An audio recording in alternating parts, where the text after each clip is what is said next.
Hey guys, welcome to my YouTube channel. If you're new here, please subscribe to my YouTube channel. If you're a returning subscriber, then you're going to be reviewing a book by an American author, Rebecca Skloot. The title of this book is The Immortal Life of Henrietta Lacks. About the medicine, evolution, cancer, poverty and selflessness, and I hope you enjoyed this video. Please share this video. Thank you. And to review this book with me, I have Nicole Ifoma. Nicole Ifoma is an amazing writer, a social media manager, and the founder of Kenan Book Club. Oh, it's so beautiful to have you. Thank you for joining us today. Cancer mostly originates from a cell gone wrong. So Henrietta, the character you're going to be discussing today, died of cancer in the 50s. That's like over 7 decades ago, and her cell. Okay, before she died, there have been doctors trying to make cells survive, trying to make cells grow, but for some reason it wasn't working. And then Henrietta's cell came through, and the cell still lives on till now. I have a lot of things to say about the book. I actually really enjoyed reading this because this is like my first time reading something of that nature.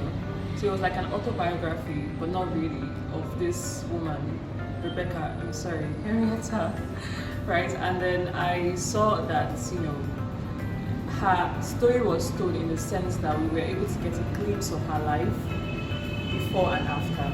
Right, which was not something that was possible, especially for a black woman then, right? So Henrietta was like the nobody, right? But then her cells brought about innovations, and her cells were used by doctors and scientists to bring about changes in the medical field.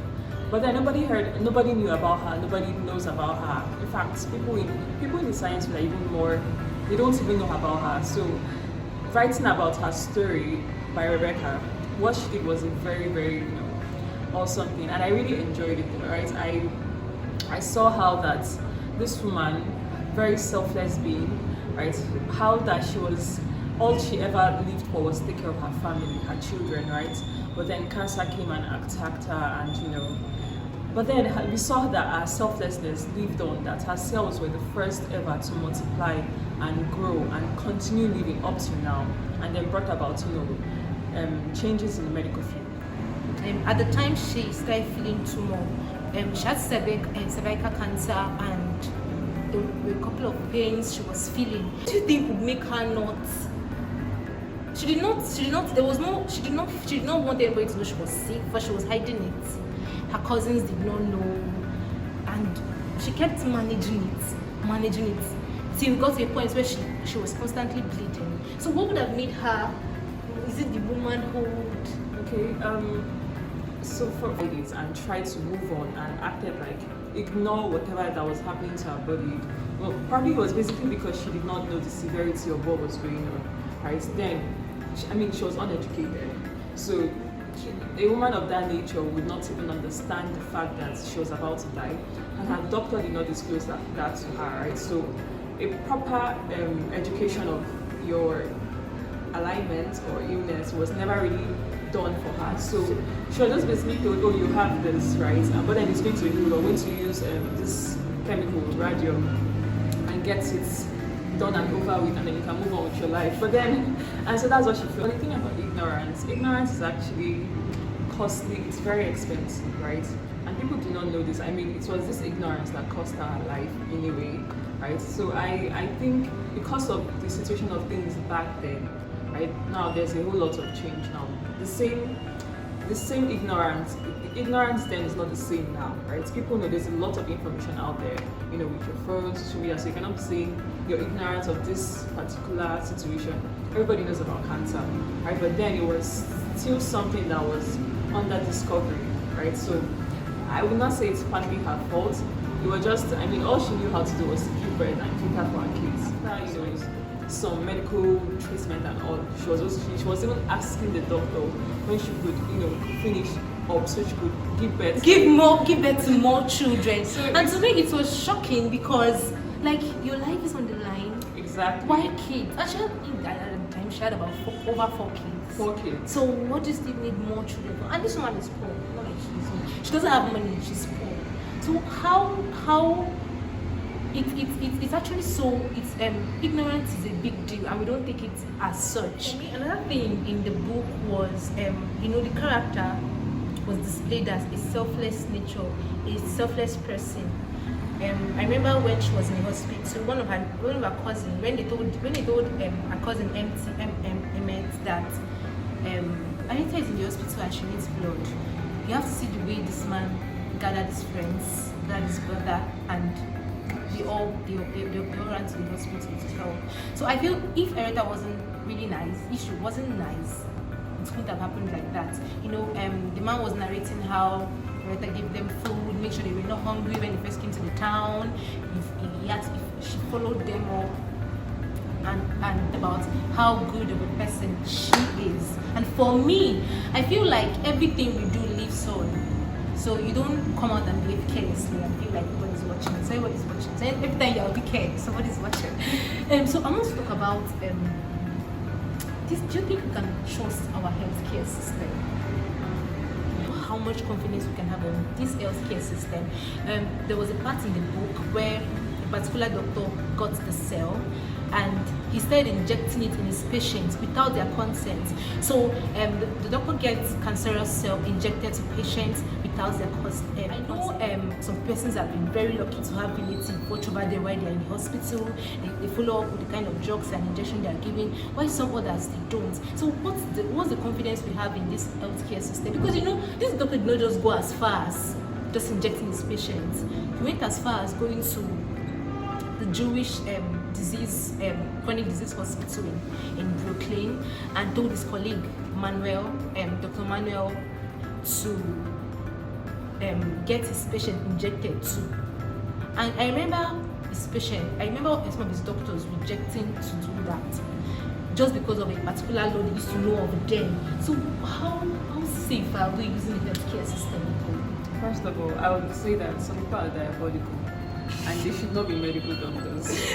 No, sincerely, right? And of course, there is no way to tell if I can't look at you and say, oh, you look diabolical, so you would treat me. Right? It's not written on the face. But then it's not. Thinking about healthcare, system. Speaking from my country, Nigeria here, I would say it's in need of proper structuring, right? Yes. Even personally, I have had experience when the first time I was in the hospital, I saw so much negligence from the doctors. I was literally begging, I was literally dying, and they were treating it like it was a normal thing, like it's not another human being, like that kind of thing. So there's so much negligence, and so they don't really. I don't know. Probably in the case of being a doctor, some of them lose their humanity because it doesn't really take anything. I mean, how would you go to another medical field, another hospital to inject people? This is after injecting it in his whole. They inject people without their consent. Like, what are you trying to do? Why are you trying to experiment with human beings? These are lives, these are souls, right? So it doesn't even take anything for you to know that these people are diabolical. Right? For the sake of Dr. Sultan, I don't know if he should be called a doctor anymore. I think he obviously went overboard with whatever he was trying to do. Yes, things have gotten better now. So if they want to experiment, right? They are like things you could use animals. In fact, that one has a limit on its own, right? You can probably use human beings, but then there is still some laws and measures taken in place to make sure that this thing would not have any effect on the person, right? So, but for the case of that man, he was obviously, and thank God, of course, he was caught in the end. In the book, he was caught, he was arrested. Or no, his license was taken off him for a year or so. But still, I feel like things have gotten better. But I feel like right now, proper measures to be taken. So I want to, in all this book, the one that got to me mostly, I think, is that part where Rebecca cell was sold for billions and billions of dollars. Like, they kept selling the cell. It was making a lot of money for these doctors. And this family, like Henrietta's family, were living in chronic, if it's anything more than chronic, they were living in poverty. They were so poor that they could not even afford afford an healthcare insurance. Okay, my mom is late, and I cannot imagine that her cell is making so much money, and I don't have access to that money. Nika, what do you have to say about that? And not forgetting that those cells were collected without her permission. This family do not know what's going on. They don't know their mother cells lives on, but they're just there, and there are a set of doctors making money from it. Okay, so that part, when I read it, I was furious. Like I was like, no. I mean, as an Igbo girl, knowing that my mother's cell contributed to the medical field in this grand aspect, like in this grand way, and it's now brought them millions and millions of money, saving lives, and I'm here suffering. Hey, I will file for lawsuits. Like I will file and get my own money. Like no, because first of all, it was done in a very criminal way. You took my mother's cell without her consent. Secondly, it's now brought about this big innovation, right? And then, okay, maybe you took it without her permission. At least inform the family. Or at least come and say, okay, we're going to compensate you with this so and so billions of naira. Okay, so they kept them in the dark. There was nothing. They did not reach out to this family. The only person, it was later, they didn't even know the name of the person that had the cell. They called it Henla. They were just calling it different names. They knew it was Henrietta, but they did not know who she was. They didn't know where she was from. They didn't know anything about her, if she was black, if she was white. What they knew is that her cell had brought this kind of changes, right? And they were, of course, they were thankful, but they did not show it in any way. And so it was later on that this writer, being in class and hearing about this cell in a very minute way, like it was like your teacher is teaching and then he just brings up this very, very significant name, and you're wondering what is it about this name, and then you go on to do your own research, and you now find out that this person, this name, Henrietta Lacks, has like brought about changes in the medical field, but then nobody knows about her. So she went on to write her story. She went on to research, talk to her family, and that is how I know about her. That is how you know about her, right? All thanks to the writer. But I think that was like a very wrong move of the doctors, of the medical field, scientists involved in this. It was very wrong. I mean, if you were making money out of it, you can at least just give this family as little as, I don't know, as little as something. This family could not afford to even go to school. They could not afford to eat proper food, right? And they did not even know anything about their mother's, whatever. They didn't even know what was going on with them, but they didn't know why she died, right? So I think it was very wrong, very, very wrong. For someone as I am, I cannot review this book without bringing out the love part, because I love love. I love love. So there's a part of this book where you see love being expressed unconditionally. This love between Deborah. Deborah is Henrietta's only daughter, and Bobette. Bobette is Henrietta's daughter-in-law. That's Lawrence. Lawrence is Henrietta's son. So the wife of Lawrence, Bobetta, so cared about Deborah that, with the whole suffering Jane had to go through, they had issues, they had mom issues growing up, and at some point in Deborah's life, she got pregnant as a teenager, and she went to drop out of school, and there was Bobette saying, "You're not dropping out of school." She gave me this excuse of, "I'm pregnant, I can't go to school pregnant," and people said, "Don't worry, we're going to go to a school where pregnant women go." And it got to a point in the book where Bobette was offering to take care of the child while Deborah goes to school. I don't know, have you seen those kind of, like, I feel it's not the man kind of love, like that love you just see and you just know this is love. Do you know? Yeah. Well, actually, when I read that particular part, I was actually really like in awe. Like it's not something I hear often. For years. Right? It's not something I hear all the time. It was really beautiful, and I think it was a very, very intentional addition to her story, right? Despite the fact that we read about the healthcare structure then, Henrietta's life, we still heard about the love part too. So we still saw love in a very, very magnificent display.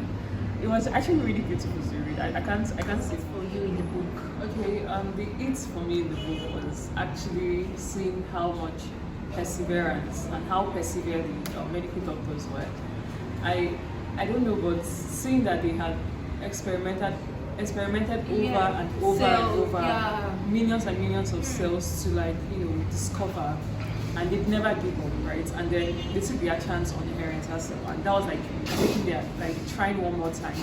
And they did, and after trying, and then they saw that, oh my god, this cell can actually multiply over. Like it didn't need so much like care, like how when you're culturing cells. This one was multiplying. They had to like bring so many test tubes, like to So I think that was like sure that deviating from the book though, but this is like if you're going to equate this to life, like in times when you're trying and it seems like it's not working out. Like you're almost at the verge of giving up. Don't give up. Keep trying, because that when you hit jackpot, you remember when you've been trying. Yeah, true. So if you have any question about the book, you can drop a comment and respond to you. Thank you so much for joining us. Thank you for coming, Nicole. Thank you.